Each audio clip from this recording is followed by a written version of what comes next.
Welcome to 95 news. ప్రతిక్షణం ప్రజాక్షేమం కోసం బులెటిన్ల ముందుగా హెడ్లైన్స్ చూద్దాం. తెలంగాణకు హరితహారంలో భాగంగా కోటి వృక్షార్చన కార్యక్రమం. సిద్దిపేట జిల్లాలోని రంగనాయక సాగర్ ప్రాజెక్టు వద్ద మొక్కలు నాటిన మంత్రి హరీష్ రావు. రేవంత్ రెడ్డి నోరు జారితే లాగ్ బుక్ ను బయటపెట్టి నష్ట నివారణ చేశానన్న కోమటిరెడ్డి వెంకటరెడ్డి. ఎవరో వస్తున్నారనే వార్తలు నమ్మి కార్యకర్తలు అనవసరంగా ఆవేశపడవద్దని వ్యాఖ్య.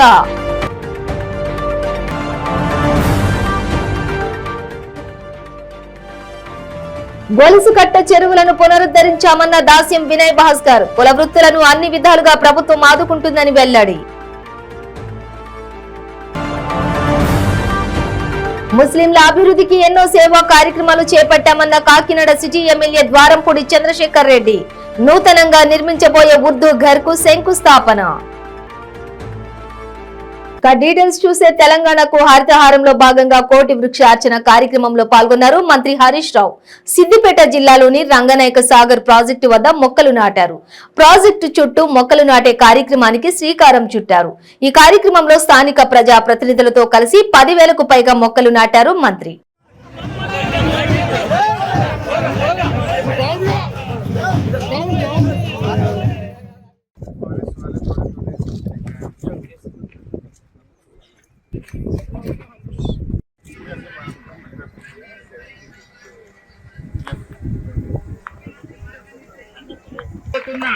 మన గౌరవ మంత్రివర్యులు శ్రీ కన్నీరు హరీష్ రావు గారికి స్వాగతం సుస్వాగతం.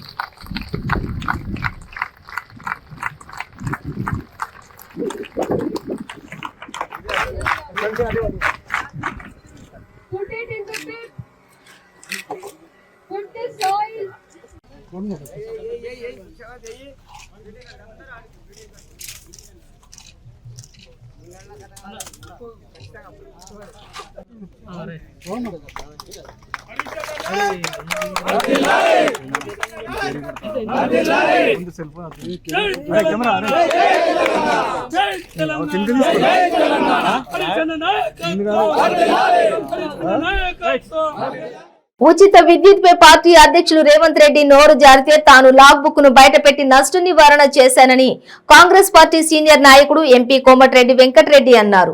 వేముల వీరేశం కాంగ్రెస్ లో చేరనున్నారనే ఊహాగానాల నేపథ్యంలో నకరేకల్ నియోజకవర్గంలో కార్యకర్తలతో ఆయన భేటీ అయ్యారు. ఈ సందర్భంగా ఆయన మాట్లాడుతూ ఎవరో వస్తున్నారనే వార్తలు నమ్మి కార్యకర్తలు అనవసరంగా ఆవేశపడవద్దన్నారు. బీఆర్ఎస్ రాజీనామా చేస్తే కాంగ్రెస్ టికెట్ ఇవ్వాల్సిన అవసరం లేదన్నారు. బీఆర్ఎస్ టికెట్ ఇవ్వకపోవడం వల్లే అవతలి వారు కాంగ్రెస్ వైపు చూస్తున్నారన్నారు. కార్యకర్తలు ఎవరి పేరు చెబితే వారినే ఎమ్మెల్యే అభ్యర్థిగా ప్రకటిస్తామని హామీ ఇచ్చారు. నాగాచారి గారు, మధు గారు, పవన్ గారు, కిరణ్ గారు, రాహుల్ గారు, ఇంకా ఇతరులతో పాటు వీళ్ళ కుటుంబ సభ్యులు అందరూ కలిసి దాదాపు 200 మంది ఈరోజు కాంగ్రెస్ పార్టీలోకి వస్తున్న సందర్భంగా వారందరూ కూడా మనస్ఫూర్తిగా స్వాగతం పలుకుతూ ఈరోజు ఎన్నికల ప్రచారం పార్టీలో చేరికలు వెలగపల్లి గ్రామ పంచాయతీలోనే స్టార్ట్ అయింది. మరి వెలగపల్లి అభివృద్ధి ఎట్టుంటో చూడాలి. వెలగపల్లి పేరు మీద ఈసారి నల్గొండ కాన్ఫరెన్స్లో మళ్ళా పోయినసారి ఏదో దత్తత తీసుకుంటా అని చెప్పి నాకు అది లేదు ఇది లేదని చెప్పి యాక్షన్ చేసి గెలిచింది తప్ప ఏ ఒక్క ఇల్లు కట్టేది లేదు, ఏం లేదు. మన కాలంలో చేసిన ట్రాన్స్ఫార్మర్లు కానీ, సబ్స్టేషన్లు కానీ, కాలువలు కానీ ఈరోజు ఎక్కడ చూసినా మనం చేసే అభివృద్ధి కనిపిస్తుంది. కానీ వాళ్ళు ఏం లేకుండా ఇవాళకి రైతు బంధు ఇవ్వకుండా 4 ఏళ్ళు అయిపోయింది. ఎన్నికలు వస్తున్నాయని చెప్పి 20,000 30,000 వేసుకుంటా చాలా మందికి రైతు బంధు రాలే. మొన్న కరెంట్ 24 గంటలు బంద్ ఇస్తుందని 24 గంటలు కరెంట్ ఇస్తుందని చెప్పిండు. నేను మొన్న సోమవారం సబ్స్టేషన్ పోయి అక్కడ ఆపరేటర్తో మాట్లాడి లాగ్ బుక్ చెక్ చేస్తే 8.5 గంటలు వస్తాయని చెప్పి ఆపరేటర్ చెప్పిండు. గవర్నమెంట్ ఉద్యోగం చెప్తే తెల్లారి నా భయానికి భయపడి తెల్లారి తెలంగాణ మొత్తం 20 గంటలు 24 గంటలు పెంచిండు. మళ్ళీ నిన్న మళ్ళీ 14 గంటలకు వచ్చిండు. మన సూర్యాపేటకు వచ్చి ముఖ్యమంత్రి గారు ఏమంటారు, 24 గంటలు కరెంట్ ఇచ్చే ఏకైక ప్రభుత్వం అంటారు చెప్తారు. ఇప్పుడు చూస్తే 15 గంటలు కూడా వస్తలేదు. అందుకని ముఖ్యమంత్రి గారు అంటారు 50 ఏళ్ళ కాంగ్రెస్ పార్టీ ఏం చేసిందని. ఇవాళ ఎల్మిరెడ్డి మాధవరెడ్డి ప్రాజెక్టు ద్వారా మన కాలువలు కానీ, నాగార్జున డ్యామ్ కానీ కట్టిన ఇందిరమ్మ ఇల్లు ఊరికి 100-200 ఇల్లు కట్టాం. మీ ముఖానికి ఒక్క ఇల్లన్న కట్టాము. నల్గొండ జిల్లాలో నల్గొండ కాన్స్టిట్యున్సీలో నువ్వు దత్తత తీసుకున్నావు. ఏ ముఖం పెట్టుకుని రేపు నల్గొండ కాన్స్టిట్యున్సీలో టీఆర్ఎస్ ఓట్లాడుతారో మీరే నిలదీయాలి. దత్తత అంటే గజ్వేల్లో 25,000 ఇల్లు కట్టుకున్నాడు. దత్తత తీసుకున్నాడు. నల్గొండను కూడా గజ్వేల్లాగా చూసుకోవాలి కదా. ఒక్క ఇల్లు కట్టలేదు, ఒక మెయిన్ రోడ్ ఒకటి వేసి మొత్తం షోపుటం చేసుకుంటూ రాజకీయాలు చేస్తున్నావు. 20 ఏళ్ళు నేను ప్రజల కోసమే బతికిన.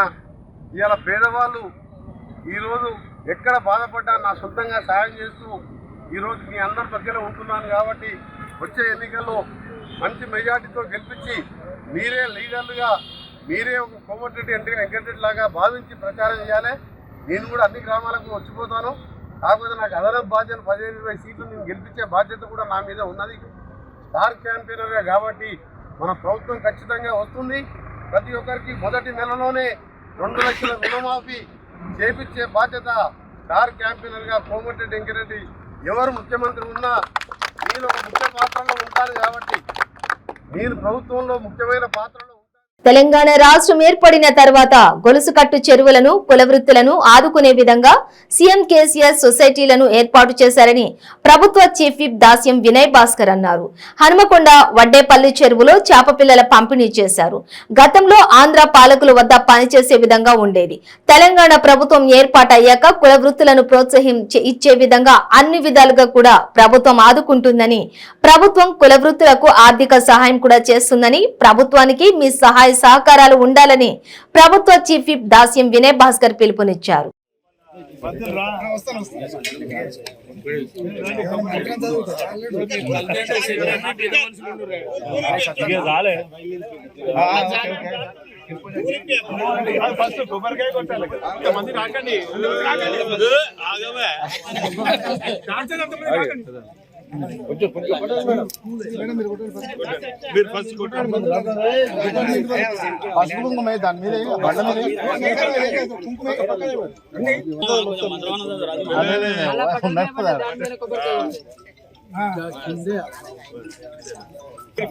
మహిళలు ఫస్ట్ ఆఫీసర్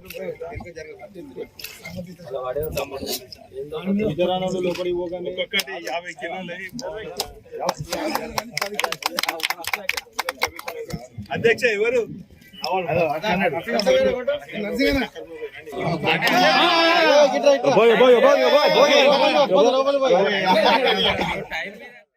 గౌరవ ముఖ్యమంత్రి గారి ఆదేశంతో వేలాది చెరువులలో కోట్లాది రూపాయలతోని ఉచిత చేపల పిల్లల పంపిణీ కార్యక్రమాన్ని జరుగుతున్నటువంటి శుభ సందర్భంలో చారిత్రాత్మక వడ్డేపల్లి చెరువులో కూడా మరి ఈరోజు మరి నిర్వహించడం జరిగింది. సమైక్య రాష్ట్రంలో గొలుసుకట్టు చెరువులన్నీ కూడా ధ్వంసమైతే తెలంగాణ రాష్ట్రం ఏర్పడిన తర్వాత గౌరవ ముఖ్యమంత్రి గారు గొలుసుకట్టు చెరువులన్నిటిని కూడా పునరుద్ధరించి ఆ చెరువు పైన ఆధారపడుతున్నటువంటి రైతులతో పాటు నీరు సరఫరాతో పాటు తాగునీరు, సాగునీరు అందించే విధంగా చెరువులన్నీ కూడా పునరుద్ధరించి ఆ చెరువులపైన ఆధారపడినటువంటి అనేక కుల సంఘాలకు ఆధారితంగా ఈరోజు అనేక కార్యక్రమాలు చేపట్టడం జరిగింది. ప్రత్యేకించి మరి చెరువులపైన మత్స్యకారులందరూ కూడా ఆధారపడుతున్నటువంటి సందర్భంలో వారికి లాభదాయకంగా ఉండాలని చెప్పి, వారికి ఆర్థికంగా చేయూతనివ్వాలని చెప్పి ఉచిత చేపల పిల్లలు అందిస్తుంటే మరి ఈరోజు లక్షలాది టన్నులతోని వారు ఆర్థికంగా మరి క్రయ విక్రయాలు చేస్తూ ఆర్థికంగా ముందుకు పోవడం జరుగుతుంది. ఈ సందర్భంగా మత్స్యకారులందరూ కూడా ఈ ప్రభుత్వానికి అండగా ఉండటం కాకుండా మరి చేతి వృత్తుల వాళ్ళందరూ కూడా ఈరోజు గౌరవ ముఖ్యమంత్రి గారికి మరి అండగా ఉన్నారు. ఖచ్చితంగా రాబోయే రోజుల్లో 3వ ముఖ్యమంత్రిగా గౌరవ ముఖ్యమంత్రి కేసీఆర్ గారు ప్రజలు చేపడుతున్నటువంటి విషయాన్ని ఈ సందర్భంగా తెలియజేసుకుంటున్నాను. అందరికీ శుభాకాంక్షలు. కాకినాడ నగరంలో ముస్లింల అభివృద్ధికి ఎన్నో సేవా కార్యక్రమాలు చేపట్టినట్లు కాకినాడ సిటీ ఎమ్మెల్యే ద్వారంపూడి చంద్రశేఖర్ రెడ్డి పేర్కొన్నారు. కాకినాడ జె రామారావుపేటలో మసీద్ వద్ద నూతనంగా నిర్మించబోయే ఉర్దూ ఘర్ కు శంకుస్థాపన కార్యక్రమం జరిగింది.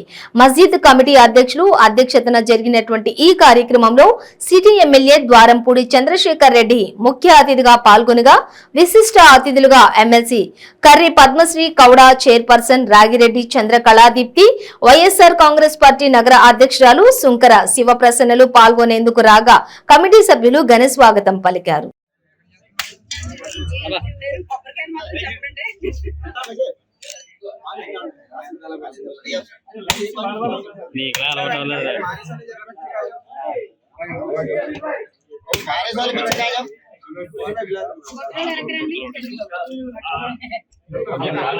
చిరాకు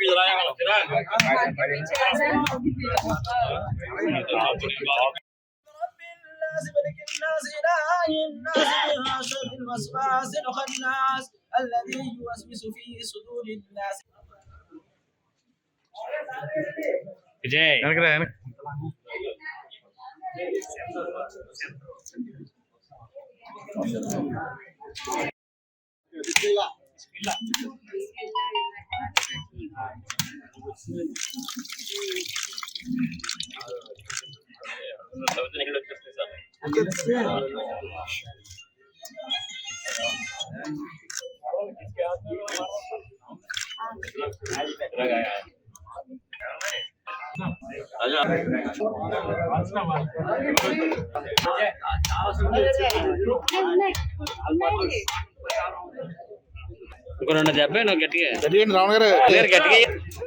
బొల్లారం పోలీస్ స్టేషన్ పరిధిలో దారుణం జరిగింది. తాగుబోతు సీఏ శ్రీనివాస్ వీరంగం సృష్టించారు. కారు నడుపుతూ రాజీవ్ రహదారిపై రోడ్డుపై బోయిన్పల్లి మార్కెట్ కి వెళ్తున్న కూరగాయల లోడ్ ను ఢీకొట్టారు. ఘటనలో లోడ్ డ్రైవర్ శ్రీధర్ తీవ్రంగా గాయపడ్డారు. మంత్రి గంగుల కమలాకర్ కాన్వాయ్ తో సీఐ వచ్చినట్లు బాధితులు అంటున్నారు. సీఐ కారు ముందు భాగం దెబ్బతింది. కారును బొల్లారం పోలీస్ స్టేషన్ కు తరలించారు. సీఐ శ్రీనివాస్ కు బ్రీత్ అనలైజర్ లో పరీక్షిస్తే 210 రావటం జరిగింది.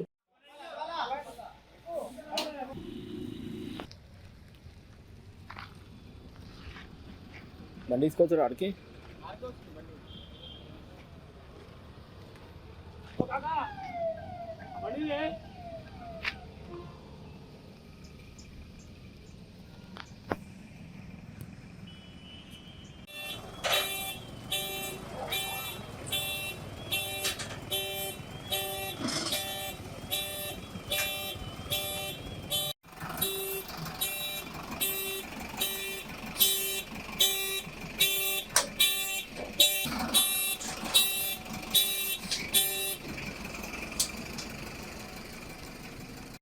బోయినపల్లి మార్కెట్ నుండి యథావిధిగా వెళ్తున్న ఉగ్గు శ్రీధర్ అశోక్ ల్యాండ్ కూరగాయల బండి బోయినపల్లి నుండి కరీంనగర్కు వెళ్తుండగా బొల్లారం చెక్ పోస్ట్ వద్ద మన సిఐ గారి వెహికల్ అయినటువంటి ఫార్చునర్ వెహికల్ మద్యం మత్తులో ఉండి ఈ కూరగాయల బండిని ఢీకొట్టడం జరిగింది.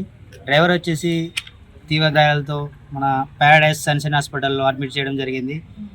ఏదైతే ఉన్నాడో సిఐ మన శ్రీనివాసరావు గారు మద్యం మత్తులో ఉండి పిఎస్లో పెట్టున్న వెహికల్ మంచి మధ్యమతులు ఉండి తప్పదాగి సోయి లేకుండా ఉండి పరిస్థితిలో ఉన్నా కూడా బండి పిఎస్లు పెట్టండి ఏమైనా మాట్లాడతా చూసుకుంటా అని మాట్లాడడం జరిగింది ర్యాష్గా. ఈ సీరియల్ దగ్గరికి అయితే ఏముందో మన ఆయన వచ్చేసి పార్ట్స్ ఇక్కడ కిందికి ఏం స్పర్శ లేకుండా పోయింది. ఇప్పుడు ఆయన వచ్చేసి చేసుకుంటే మనం కుటుంబం అనేది నడుస్తుంది. మెదక్ జిల్లా నిజాంపేట మండలంలోని కల్వగుంట్ల గ్రామంలో పారిశుద్ధ్యం సరిగ్గా లేక దోమలు విపరీతంగా విస్తరించి అదే గ్రామానికి చెందిన సాన్విత్ గౌడ్ నిఖిత ఇద్దరు డెంగ్యూ వ్యాధికి గురయ్యారు. రామాయంపేట ప్రైవేట్ పిల్లల ఆసుపత్రికి చికిత్స నిమిత్తం తరలించి వారికి వైద్యం అందిస్తూ ఉన్నారు. మిగతా 6గురికి నిమోనియా జ్వరంతో బాధపడుతూ వారు కూడా చికిత్స పొందుతూ ఉన్నారు. ఈ గ్రామంలోని పారిశుద్ధ్యం లోపంతోనే ఇలాంటి జ్వరాలతో గురవుతున్నామని చెప్పి వారు తెలిపారు. ఇప్పటికైనా జిల్లా అధికారులు తగు చర్యలు తీసుకుని ఇలాంటి వ్యాధులు ప్రబలకుండా గ్రామస్తులను కాపాడాలని కోరుతున్నారు.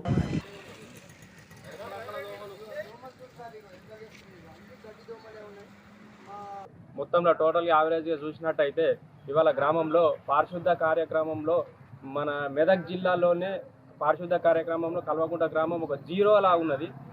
ఎక్కడివి అక్కడనే ఉన్నాయి. డ్రైనేజీలు ఏవైతే ఉన్నాయో ఒక్క డ్రైనేజీ కూడా క్లీన్ చేయకపోవడం, మరియు ఊర్లో మొత్తం వర్షాకాలానికి గడ్డి లేచింది. గడ్డి కూడా ఎక్కడున్న గడ్డి అక్కడనే ఉన్నది. ఒక గడ్డి మందు కొట్టకపోవడం, దోమల నివారణ మందు కొట్టకపోవడం, దీని కారణంగా చిన్నపిల్లలు కానీ పెద్దలకు కానీ విష జ్వరాలు వ్యాప్తించి డెంగ్యూ, మలేరియా తదితర జ్వరాలు వ్యాప్తించి విష జ్వరాలకు గురవుతున్నారు. ఒక్కరు కూడా పట్టించుకోవడం లేదు. గ్రామ సర్పంచ్ అసలే పట్టించుకోవట్లేదు. తన ఊర్లో కూడా ఉండట్లేదు. ఎవరు అడిగినా కానీ స్పందన లేదు. కల్వకుంట గ్రామాన్ని మన కలెక్టర్ దృష్టికి తీసుకుపోయి మన గ్రామాన్ని కాపాడాలని చెప్పేసి మేము కోరుకుంటున్నాం. అలాగే మొన్న చిన్న పెద్ద వర్షాలకు కూడా రోడ్లు కూడా చిత్తమత్తం అయిపోయినాయి. ఆ రోడ్లు కూడా సాఫ్ చేయలేడు. ప్రజలు చాలా ఇబ్బంది పడుతున్నారు. కల్వకుంట గ్రామాన్ని ఆదుకోవాలని చెప్పేసి కోరుకుంటున్నాం. Good morning. నా పేరు డాక్టర్ రమేష్, పిల్లల డాక్టర్. ఈ రామాయణపేట చుట్టుపక్కల ప్రాంతాలని ఆల్మోస్ట్ 12-15 నుంచి పిల్లల్ని చూస్తున్నాను. ఇప్పుడు ఈ టైంలో ప్రతి సంవత్సరం, బట్ ఈ సంవత్సరం కూడా ఏంటంటే ప్రతి సంవత్సరం వర్షాకాలంలో పిల్లలకి వైరల్ ఫీవర్స్, న్యూమోనియా జ్వరాలని పెరుగుతూ ఉంటాయి. ఈ డెంగ్యూ జ్వరం అనేది చాలా పిల్లలకి వస్తున్నాయి. డెంగ్యూ జ్వరం మస్కిటో వల్ల స్ప్రెడ్ అవుతుంది. మస్కిటోలు 2 రకాల దగ్గర బ్రీడ్ అవుతాయి, అంటే అవి ఎక్కడ పుడతాయి ఎక్కడ పెరుగుతాయి. చెత్త నీరు, మోరీ నీళ్ళు, గలీజ్ నీరు పైన పుట్టే మస్కిటో వల్ల యూజువల్గా మలేరియా, బ్రెయిన్ ఫీవర్ లాంటివి వస్తుంది. అదే మంచి నీళ్ళు, అంటే ఇప్పుడు సపోజ్ మీ హౌస్ కాడ లేదంటే ఇంటి పైన చిన్న చిన్న చెట్లు కుండాలు ఉంటాయి కదా, దానిలో ఫ్రెష్ వాటర్ అంటాం. ఆ ఫ్రెష్ వాటర్లో దోమలు పుట్టి పెరుగుతాయి, దానివల్ల డెంగ్యూ స్ప్రెడ్ అవుతాయి. డెంగ్యూ మీ ఊర్లోనే కాకుండా ఈవెన్ స్కూల్ గడ్డీలు అవన్నీ ఉంటాయి కదా, దీనిలో కూడా అవి పుట్టి పెరుగుతాయి. సో యూజువల్గా డెంగ్యూ జ్వరాలు, ఈ మస్కిటో బైట్ అనేది డే టైం ఉంటుంది. ఈ డెంగ్యూ జ్వరం వచ్చే మస్కిటో బైట్ అనేది యూజువల్గా మార్నింగ్ టైం ఉంటుంది. అవి మలేరియా, ఈ బ్రెయిన్ ఫీవర్లు, ఈ మళ్ళీ ఏనుగు కాలు అంటారు చూడండి, పెద్దగా అయితే కదా, అవి ఈవినింగ్ కరిసే దోమల వల్ల వస్తాయి. ఇవి దోమల వల్ల వచ్చే జ్వరాలు. ఇంకొక రకంగా అంటే చాలా పిల్లలు సర్ది దగ్గు ఇవంటే mainly viral fevers. Mainly weather change అయినా, వాతావరణం చేంజ్ అయినా, వాతావరణంలో వైరసెస్ దాని పవర్లు మారుతూ ఉంటాయి. ఎగ్జాంపుల్ మనం ఫస్ట్ కోవిడ్ వైరస్ సింపుల్ ఉండే, తర్వాత డెల్టా అని వచ్చింది, తర్వాత ఒమిక్రాన్ వచ్చింది. అలాగే ప్రతి సంవత్సరం ఉన్న వాతావరణం ఉన్న వైరసెస్ వల్ల పిల్లలకి సర్ది జ్వరంతో మొదలైతే ఒక్కొక్కసారి ఆ వైరస్ తీవ్రంగా ఆ పిల్లల ఇమ్యూనిటీ పవర్, వాళ్ళ overall health power plus viruses ఏమైనా పవర్ఫుల్ ఉంటే ఊపిరితిత్తులకు స్ప్రెడ్ అయ్యి న్యూమోనియా లాగా మారుతున్నాయి. ఇవి ప్రజెంట్ నడుస్తున్నాయి. కొంచెం అందరు జాగ్రత్త పడాలనేది మనం కోరిక. Day and night good night వాడుకోండి, మచ్చర్దాన్ని కట్టుకోండి, కొంచెం క్లీన్లీగా ఉంచుకోండి. సో దీనివల్ల దోమలు మళ్ళీ ఫుల్ క్లాత్స్ వేయండి, పిల్లలకి అంతా ఫుల్ బట్టలు, గ్లౌజ్, సాక్లు వేయండి. దీనివల్ల మస్కిటో బైట్ ఆపి ఈ రోగాల్ని మనం వచ్చేటట్టు ఆపగలుగుతాం. న్యూమోనియా, కోల్డ్ అయితే చాలా మంది ఉంటారు, సార్ ఎంత స్వెటర్ వేసినా పుల్ల వేసినా మళ్ళీ జలుబులు వచ్చినాయి. ఆ గాలి ముక్కలు పోతే ఏం చేయలేము, బట్ తొందరగా వచ్చి చూపించుకోండి. చాలా మంది లేట్ చేస్తూ ఊర్లో ఆర్ఎంపీ డాక్టర్ చిన్న సిరప్ ఇస్తారు, అవే వాడుకుంటూ 5 రోజు వారం వెయిట్ చేసి సీరియస్ చేసుకొని రాకండి. నేను అనేది అది, తొందరగా రండి. తొందరగా ఒక పిల్లల డాక్టర్ అంటే పిల్లల డాక్టర్ చూపించుకోండి, వాళ్ళు ఏమున్నది టైం చెప్తారు, ఫాలో అవ్వండి. ఏలూరు జిల్లా కొయ్యలగూడెం పులివాగు వంతెన దగ్గర శనివారం తెల్లవారుజామున 5 గంటల సమయంలో రోడ్డు ప్రమాదం జరిగింది. ఆర్టీసీ బస్సు లారీ ఢీకొనడంతో పలువురికి తీవ్ర గాయాలయ్యాయి. శనివారం కావడంతో జంగారెడ్డిగూడెం డిపో నుండి ప్రయాణికులతో వాడపల్లి వెంకటేశ్వర స్వామి గుడికి వెళుతుండగా ఘటన జరిగింది. గాయపడిన వారిని కొయ్యలగూడెం ప్రభుత్వ ఆసుపత్రికి తరలించారు. తీవ్రంగా గాయపడిన వారిని ప్రథమ చికిత్స అనంతరం జంగారెడ్డిగూడెం ఏరియా ఆసుపత్రికి 108 ద్వారా తరలించారు.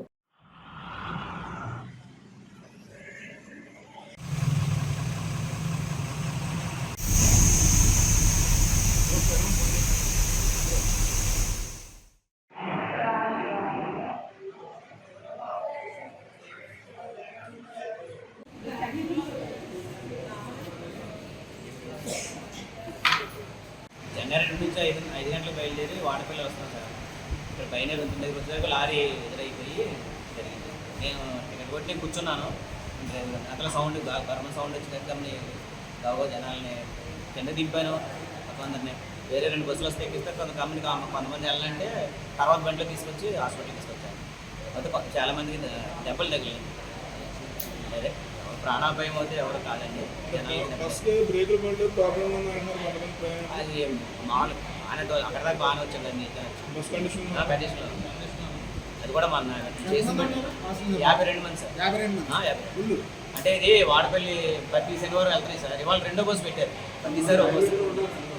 రాజమండ్రి టికెట్లు కూడా ఉన్నాయి సార్, ప్లస్ వాడపల్లి ఉన్నాయి, పంగిడి ఉన్నాయి, బాపులపూర్.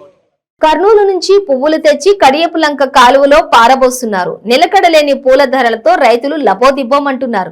వరలక్ష్మి వ్రతం సందర్భంగా పూల ధరలకు రెక్కలొచ్చిన సంగతి తెలిసిందే. అయితే మార్కెట్లో పూలను కొనేవారే లేక కాలువల్లోనూ చెత్త కుప్పలోనూ పారబోసిన తీరు అందరినీ ఆశ్చర్యపరుస్తోంది. అలాగని ఈ పువ్వులు పక్క ఊరు నుంచి లేదా పక్క మండలం నుంచి తీసుకొచ్చినవి కాదు. ఎక్కడో కర్నూలు, చిత్తూరు తదితర జిల్లాల నుంచి తూర్పు గోదావరి జిల్లా కడియపులంక అంతర్రాష్ట్ర పూల మార్కెట్కు తీసుకొచ్చి వచ్చి బేరాలు లేక పారబోయాల్సిన దయనీయ పరిస్థితి ఎదురైంది. కొనుగోలుదారులు అధికంగా ఉండడం వల్ల బుధ గురువారాల్లో కేజీ 40 నుంచి 70 రూపాయలు పలకడంతో ఈ బంతిపూలను టన్నుల కొద్దీ కడియపు లంక మార్కెట్ కు తీసుకుని వచ్చారు. సుదూర ప్రాంతాల నుండి తీసుకొచ్చిన ఈ బంతిపూల ధరలు తగ్గుముఖం పట్టాయి. సాయంత్రం అయ్యేసరికి కొనేవారే లేకపోయారు. దీంతో ఆ పువ్వులను మచ్చలొచ్చి మొత్తం కూడా పాడైపోవడంతో ఇలా కాలువలో పారబోయాల్సిన వచ్చిన పరిస్థితి వచ్చింది అంటూ రైతులు వాపోతున్నారు. కర్నూలు జిల్లా నుంచి బంతిపూలను వ్యాన్ లో కడియపులంక తీసుకొచ్చామని తీరా ఇక్కడ కొనేవారు లేకపోవడంతో కాలువల్లో పారబోసినట్లు నాగేశ్వర్ రెడ్డి అనే రైతు వాపోయారు.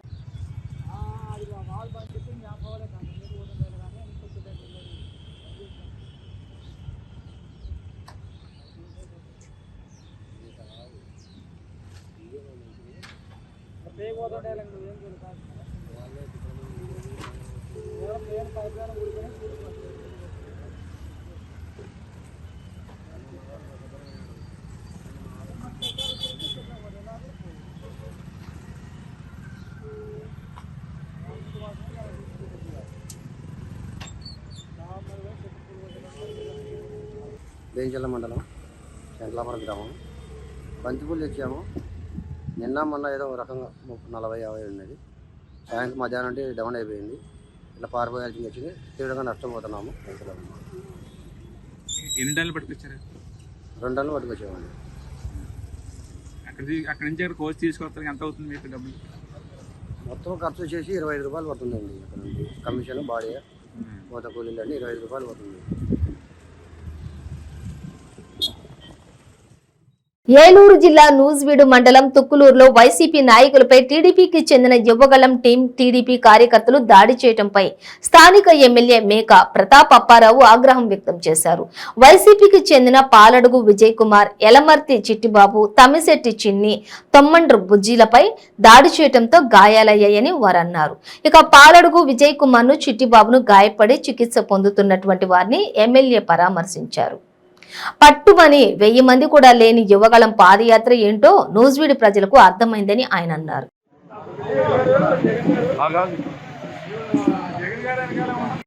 నిన్నటి రోజున లోకేష్ గారు మరి పాదయాత్ర ఈ తుక్కులూరు నుంచి వెళుతున్నప్పుడు మరి నిజంగానే ఏంటంటే మన కుర్రోడు చిట్టిబాబు అనే కుర్రోడు, ఇక్కడ 5 మాత్రమే ఉన్నారు. చిట్టిబాబు అనేటువంటి అతను కుర్రోడు, అతను బయట ఇంటి లోపల ఉండి, నానిగారి ఇంటి లోపల ఉండి జెండా ఊపినంత మాత్రాన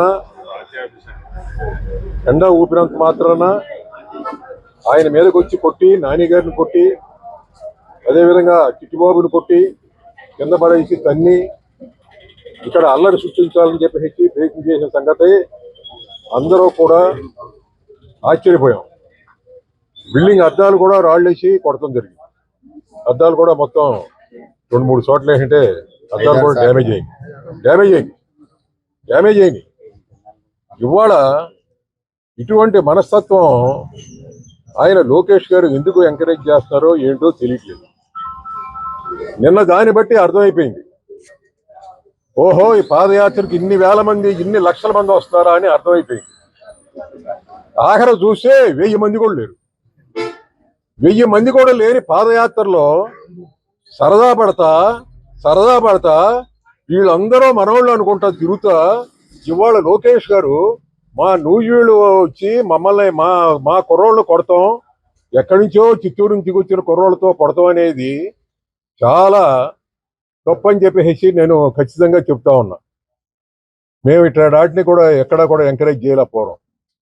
పూర్వకాలంలో జగన్మోహన్ రెడ్డి గారు మరి పాదయాత్ర చేసినప్పుడు జనం లేనటువంటి ఊళ్ళల్లో కూడా కనీసం 10,000 మంది జనంతో తిరుగుతున్నప్పుడు బతులవారిగూడెంలో ఒక కుర్రోడు తెలుగుదేశం జెండా కట్టుకొని వచ్చి జనాల్లోకి వచ్చాడు. వస్తే అతను తిట్టలేదు, బాబు నువ్వు వెళ్ళిపో, నువ్వు ఇక్కడ వద్దు, ఎందుకంటే ఈ జనంలో నువ్వు వద్దు, నువ్వు జెండా కట్టుకొచ్చావు వెళ్ళిపో అని చెప్పేసి గౌరవం చెప్పి పంపిస్తాం జరిగింది. అంతేగాని నువ్వు కొడతానికి ఎవడవా మీరందరూ మా నూజివీడు ప్రజలను కొడతానికి ఎక్కడి నుంచో వచ్చి కొడతాం ఏంటి? నీకు దమ్ముంటే చూసుకుందాం అంటే అది వేరే విషయం.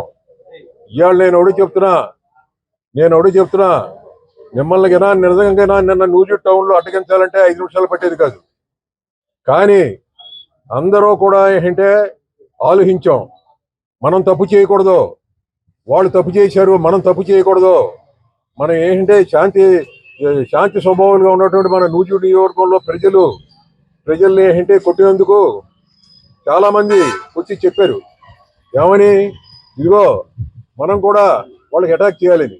కానీ ఏంటంటే వద్దని చెప్పేసి ఆపడం జరిగింది. కారణం ఏంటి, ఇటువంటి తత్వం మన నూజివీడులో లేదు, ఫస్ట్ టైం వచ్చింది. ఎన్నో వేల మందితో మీటింగులు పెట్టాం, జగన్ గారి మీటింగ్ 50,000 మంది 60,000 మందితో చిన్నగాజు హోమ్ సెంటర్లో పెట్టాం. ఎక్కడ పెట్టినా జనాలను చూసి అందరూ ఆశ్చర్యపోయారు, ఎంతో మంది జనం వచ్చారు. ఇవాళ జనాలను చూసి ఇప్పుడు ఓహో ఇదేనా పేపర్లో రాయటమే కానీ అసలు జనం లేరా, అసలు జనం ఏంటంటే ఎక్కడా కూడా ఆయన అమ్మట 1000 మంది కంటే లేరు. వాళ్ళు ఎందుకు వచ్చారో ఎట్టొచ్చారో కూడా మన అందరు నూజివీడు ప్రజలకు అందరికీ తెలుసు. 700 ప్యాకెట్ ఎందుకు వచ్చారంటే. బులెటిన్ ముగించే ముందు హెడ్లైన్స్ మరోసారి. తెలంగాణకు హరితహారంలో భాగంగా కోటి వృక్షార్చన కార్యక్రమం. సిద్దిపేట జిల్లాలోని రంగనాయక సాగర్ ప్రాజెక్టు వద్ద మొక్కలు నాటిన మంత్రి హరీష్ రావు. రేవంత్ రెడ్డి నోరు జారితే లాగ్ బుక్ ను బయటపెట్టి నష్ట నివారణ చేశానన్న కోమటిరెడ్డి వెంకటరెడ్డి. ఎవరో వస్తున్నారనే వార్తలు నమ్మి కార్యకర్తలు అనవసరంగా ఆవేశపడవద్దని వ్యాఖ్య.